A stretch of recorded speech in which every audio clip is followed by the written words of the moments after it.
All right, welcome in. Check the mic. Instant reaction. Davante Adams has been traded to the New York Jets. It's a conditional third rounder that could turn into a second rounder. We now forget that the Jets lost Monday night. More news on Tuesday mornings from the Jets. Last week at this time, it was Robert Saleh getting fired. Now it is Davante Adams traded, reunited with old friend Aaron Rodgers. Yeah, welcome into our regularly scheduled Tuesday morning Jets breakdown show that's becoming. Next week, it's David Bakhtiari to the Jets, Tuesday morning, 10 a.m. It really could be. If Tyron Smith has another game like he had on Monday night, it might be time to dust off Bakhtiari, bring him in from the couch and see what we could do. I think this one has been in the works for a while, right? It's just they decided to let the game get out of the way before they'd done it. Based off the way that game ended and the way Aaron Rodgers described the interception at the end, it was Mike Williams' fault. Mike Williams is never seeing another pass again as long as he lives, in which case, let's go get Davante Adams. Garrett Wilson, Davante Adams, Allen Lazard made a couple of plays. Like, the gang's back together, and we got Garrett Wilson as well. I mean, it makes sense. It's like, also from the Joe Douglas point of view, what does he care, right? If they're already all in. If they don't make the playoffs, he's fired. Like, what the hell? Like, throw everything you want at it. I have no future. The future is now for Joe Douglas. It's either all in this year or he's gone anyway. This is what all in actually looks like, Jerry Jones. This is all in. This is what it is. You bring up a good point, by the way, on the Mike Williams thing. I mean, we talked about it last night. Him and Aaron Rodgers just not on the same page. Hot route. They weren't talking, weren't speaking the same language. Didn't run the red line, as Rodgers said, on that last route. And so he might just be gone. I mean, they might be able to trade Mike Williams and get something for him. Could he go back to the Chargers and we just have, players reunited all over the place? Because, it's cheaper going back because all the bonus money's already paid out. So that would be interesting to see if Mike Williams, all of a sudden, if you could get something back now for, after what you gave up for Davante. And seriously, like, from his perspective, he should be asking for that. I mean, best case scenario, he's wide receiver 4 right now, and he in an offense where he has no connection with Aaron Rodgers when the 3 people ahead of him do, right? So genuinely, he's probably not seeing the ball for a long time unless they can specifically carve him out some kind of red zone jump ball designated, one-on-one fade guy role, which I don't know that they're going to be inclined to do. So if Mike Williams wants to play football this year, he should be looking to get out of there and go somewhere that does have a wide receiver hole. There's plenty of those teams around. So, yeah, the Jets could get something back for him, and Mike Williams might actually go somewhere where he'll see a football sometime this year. From a football perspective, we talked a little bit in the instant reaction last night. Allen Lazard as a compliment to Garrett Wilson. Garrett Wilson, probably the best game that he's had with Aaron Rodgers. They moved him around. He's getting open. He looks more dynamic. I think you're starting to see that connection, at least in 1 week. You see that heat up. Allen Lazard, I don't love him as my 2, but maybe as a dependable 3 in this particular offense with Aaron Rodgers, where at least he knows where he's going to be. So now you have Davante Adams. And look, I know he's getting older, but what have you seen from Adams on the field? He's coming off a hamstring injury. Those can always be tricky to come back from. But does Davante Adams still have what it takes to be a really good piece next to Garrett Wilson and Allen Lazard in this offense? Yeah, I think he does. I mean, look, we've seen the last few years since he's been separated from Aaron Rodgers, essentially, right? His numbers have been a little bit more hit or miss. They've been up and down. I think a huge part of that is just the quarterback situation. He hasn't had one, really, since Aaron Rodgers. He's still got juice as a route runner. He showed, incredible toughness battling through a shoulder injury last year when I think other receivers would have shut it down given the situation they were in. Now, you can argue he's learned from that this year, and maybe this hamstring injury miraculously recovers today, the second that they've made this trade. But yeah, look, I think he still absolutely has juice. And even if he is not still the Davante Adams of a few years ago, they don't really need him to be, right? Garrett Wilson is there. Even if Garrett Wilson isn't that guy either, they sort of have 1 and 1A, or 2 high-end 2s that can combine into a number 1. The important part to me is Davante Adams and Rodgers should be able to go click and be immediately in sync, right? There's going to be no more, you should have been running the red line thing, right? Right. Adams knows where Rodgers wants to throw the ball. He's spent 10 years building that knowledge up. He's got the intuitive knowledge of where Rodgers is going to be putting the football. That's the most important thing that he brings to the table is whatever process exists in developing rapport and connection and telepathy with Aaron Rodgers. They've already done it. I feel like there was a lot of times the last couple of years where Davante Adams is running wide open down the field, whether it's Derek Carr, who's his buddy, Derek Carr is buddy, or Jimmy Garoppolo, or the great Aiden O'Connell, or Gardner Minshew, whoever it is. They're missing them. They're off. And look, Aaron Rodgers will miss some throws too, but I think the connection can still be strong. Like you said, the trust factor between the quarterback and the receiver, particularly Aaron Rodgers. The last time we saw Rodgers in a full season was 2022. That was the first year he didn't have Davante Adams in quite a while. We saw him trying to break in Christian Watson. He figured out how to get Christian Watson the ball down the field, but some of the short area stuff, some of the sight adjustments, those things just weren't there. So now I think Garrett Wilson can do that work. I think Allen Lazard can do that work, and I think Davante Adams can. So you have a trio that presumably will be on the same page as Aaron Rodgers. Now, high level, this is like the final excuse gone for the Jets, right? Like if this doesn't work, I mean, they can't just call up Randall Cobb next, right? Like Jordy Nelson isn't walking through that door. So if this doesn't work, the 2-4 Jets, and you made the point last night, Sam, you're still a game out of the wild card. It's week 6, right? We're heading into week 7. The season is still young. You put together 2, 3, 4 straight wins, and you're right back in the mix. But this is the final excuse, right? Like this is the final.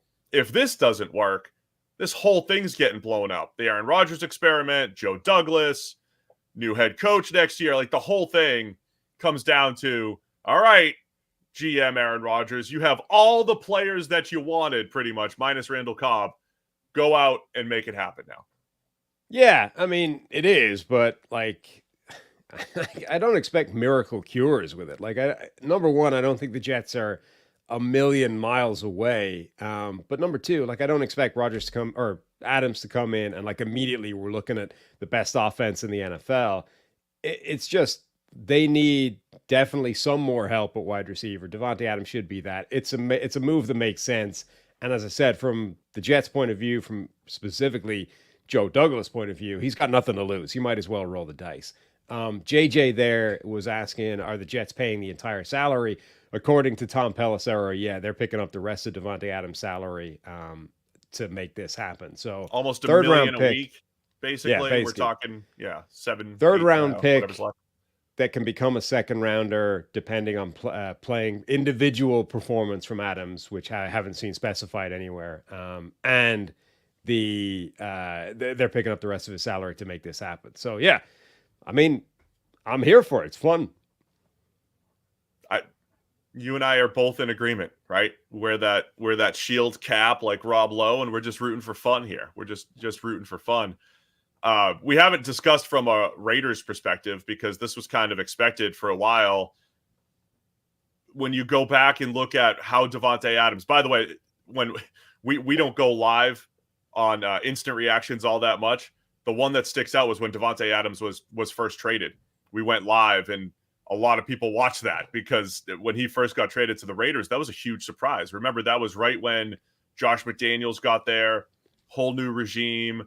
The Raiders looked like they should have been rebuilding, I thought, at least at that time, and they weren't in 2022. They said, hey, we're going to go for it, even though we have a rebuild type of roster. They go get Davante Adams, reunite him with Derek Carr. He was still productive that year, but they were just a little off. They were a little off, and obviously it never really translated into wins for the Raiders. So the Davante Adams trade from the Raiders' perspective, not that great, but I think being able to recoup a potential second-round pick is good for them. Yeah. They're still in rebuilding mode years later, and if he doesn't want to be there, it's good for the Raiders to at least get something for Adams. Yeah, I mean, it was a gamble that made sense at the time, I think. It was a really enticing prospect as well to sort of reunite Davante Adams with Derek Carr and see what that could achieve based off their college careers, Fresno together. It didn't work out. Obviously, they gave up on Derek Carr, shipped him out, and then you're sort of left with this weird Davante Adams situation where he can't have been happy by that, right? Like one of the reasons he went to the Raiders was Derek Carr, my buddy. And then actually, no, he's gone. The situation's a mess. We're going to fire Josh McDaniels again. Like it's going to be worse, one of the worst coaching tenures ever. And now it's just a disaster. And he's out there battling through this situation with a broken down Jimmy G or this young, inconsistent Aiden O'Connell. It's not working for anybody. And I think he deserves a lot of credit for the way he actually handled that last year because he didn't just pack it up and, sorry, I got an injury and go home, right? And he could have done because he had the shoulder injury. Like the opportunity was there for Adams to go, well, that's my out. I'm going to shut it down now and I'll see you next year or whatever. And he didn't. He battled through. He gave it his all. It didn't work. And this year he's like, all right, that's enough. Let me go. Let me move on. They're not going anywhere anyway, so it makes sense, right? It was a good gamble. It didn't work out for anybody, but I think everybody's kind of got what they wanted in the resolution.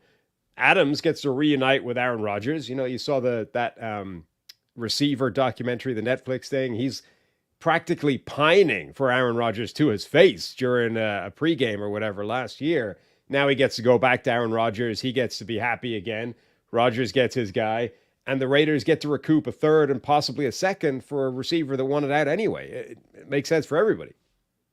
From a Raiders perspective, too, I mean, they've been trying to feature some of their younger players anyway. Obviously, Brock Bowers getting a ton of targets over there. Guys like Trey Tucker playing a lot of football, DJ Turner. It's kind of a youth movement at receiver and tight ends to go with Jacoby Myers when he's out there healthy. So, look, I think the Raiders generally have some work to do, again, as far as the rebuild goes, and it makes sense from their perspective. Obviously, most of the story in the news is going to be on the Jets side, and this wasn't a big surprise, right? Like, we came into the season, and we said this last year, but before Aaron Rodgers got hurt, we're like, hey, when do they trade for Davante Adams?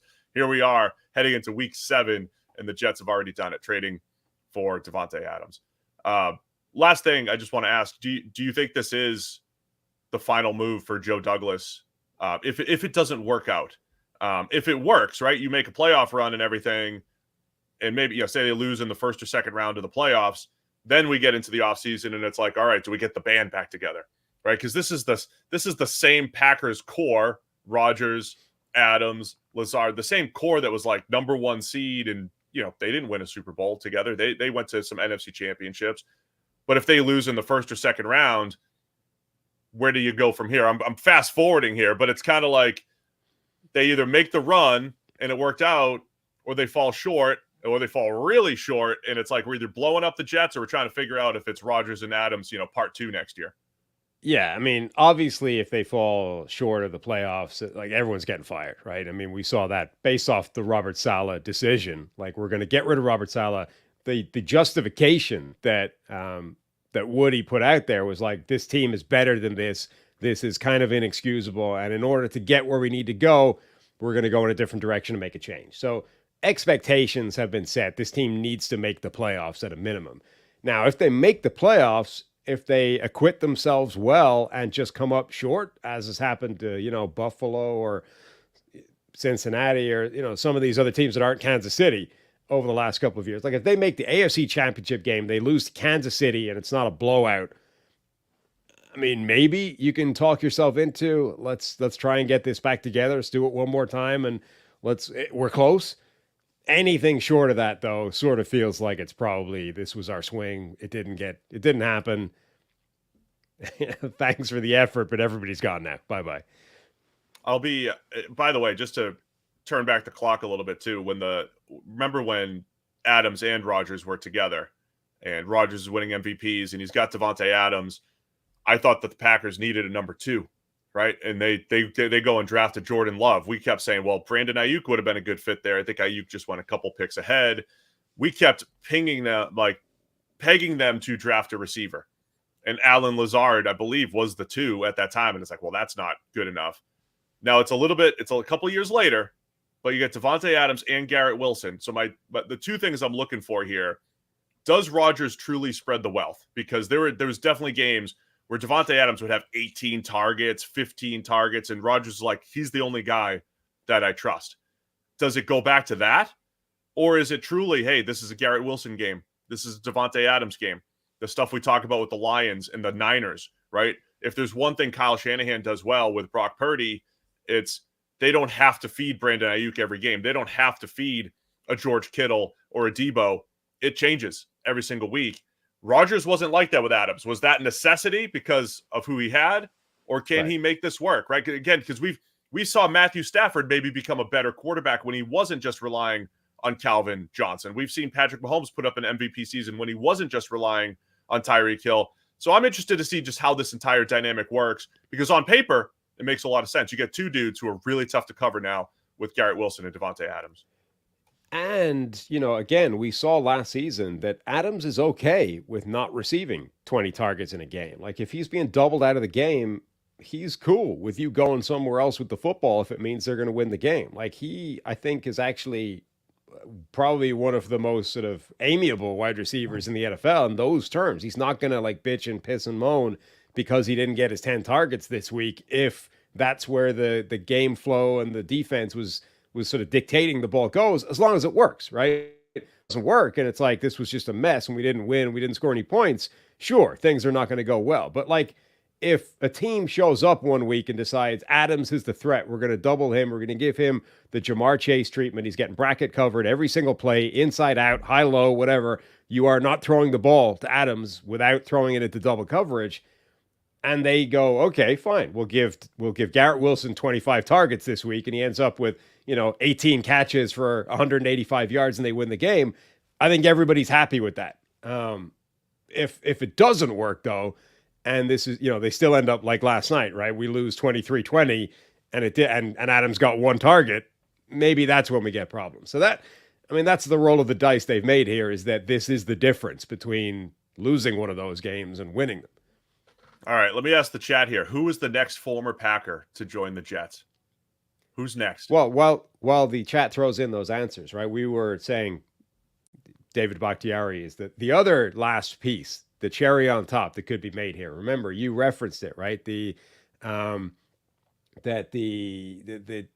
thing that Green Bay never did was add this one wide receiver to Aaron Rodgers. What they did do was draft his replacement, which motivated him like nothing else. So who is the quarterback that the Jets could bring in to immediately light a fire under Rodgers? Oh, that's it. That's what it is. It's not Tyrod, right? Tyrod doesn't have enough cachet right now. He's not afraid of Tyrod as his backup. Stevie Mack's got Eddie Lacy coming in. He's probably in the same shape as he was 8 years ago anyway. Well, maybe Eddie Lacy could play left tackle. Oh, man. They're calling for Tyron Smith's head over there right now. Like, they're upset with Tyron Smith. It was a rough game. Rough game for Tyron Smith. Couple sacks in there. Zach Wilson, come back. Push him a little bit. AJ Hawk coming out of retirement from Daniel O'Keefe. The guy he's everywhere he goes. Everything he touches turns to gold. Look at him carrying the McAfee show. Perfect. AJ Hawk, motivational genius. Trade for Trevor Lawrence. Oh man, people are asking about Myles Garrett as a trade option, but that is not happening. I do not see Myles Garrett. I really don't see Max Crosby getting traded either. Oh no. Yes, Mercedes Lewis again to play left tackle. Passes. And again, to play left passes. tackle. Yeah. For the Bears, right? Is he back with the Bears? Yeah, in London. Yeah, Mercedes. Javon Walker. Get Javon Walker over here. That was a Favre. That was a Brett Favre target. Yeah. Des Howard. I don't know if Javon's knees are going to hold up. James Jones with the hoodie under the jersey. He was really... James Jones, right? Did that. Yeah. James Jones has been mentioned in the chat as an option here. I love it. We have almost 1,000 people watching us here. Let's just hang out. What else? What else you want to talk about? Jordy, it's great. Jordy Nelson. There you go. We get Antonio Freeman's coming back. Hey, we get all excited about these big moves, but a lot of people are like, this is just a bad organization making bad moves. I mean, once you commit to the Aaron Rodgers thing, you're in a 2 to 3 year window. It's not like you don't have a 5-year plan anymore.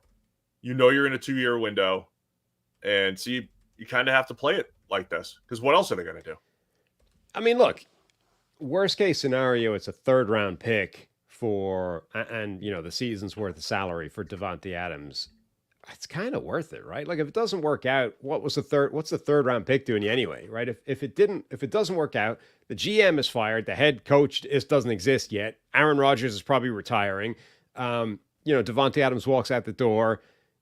Who cares? Like a third round pick isn't fixing that. The whole thing is being rebuilt anyway. It's window dressing. So it's a desperate move for a desperate organization that is on the cusp of being out of it, right? They're sub 500. They're not where they want to be. It is a roll of the dice, but they've got draft picks next year. They have an extra third as well. So I don't really care. Like the best case scenario is it works out, it gets upgraded to a second round pick because Adams was so good, and it was probably still worth it. So yeah, like if you look at it in terms of the desperation, sure, it's a badly run organization because they have gone absolutely all in on a 40-year-old coming off an Achilles injury and his favorite wide receiver is from yesteryear, right? That's not sound process, I don't think, generally. But once you've made that decision, what is one more third round pick on top of it? Like that part I don't have any problem with. I like the suggestion that the Cowboys need to fire Mike McCarthy and bring him in. Get Mike McCarthy over there. All right. So that's it. Davante Adams to the Jets for a third rounder, conditional third rounder that could become a second rounder. Let us know in the comments. What do you think? And I want a record prediction from all of our fans, from all the listeners here. Record prediction for the Jets. They're sitting here at 2-4. Where do they end up at the end of 17 games? As always, thanks to everybody for tuning in. Hit subscribe, hit the thumbs up on the way out.